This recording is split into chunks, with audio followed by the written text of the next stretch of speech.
problem today, or he's had a knee knock. Mind you, Sean, Quintana has come back from adversity in his past, has he not? Yes, well, he has.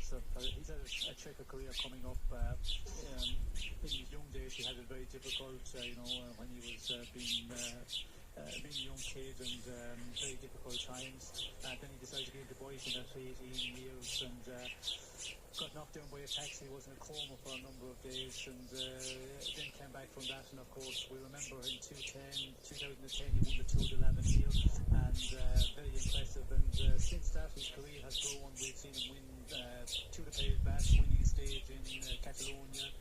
So he's had a good season.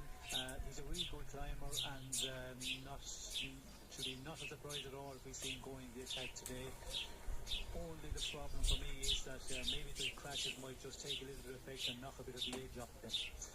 Yes, and if Alejandro Valverde as well, who's a major player today as well, decides that it has to be him, Quintana might have to burn himself on behalf of his team principal.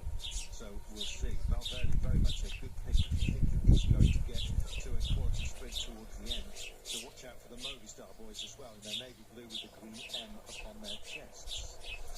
Chests been bared today. Sky have gone all high-tech, or maybe dodgy disco on us. They've gone for sort of a spring best effect.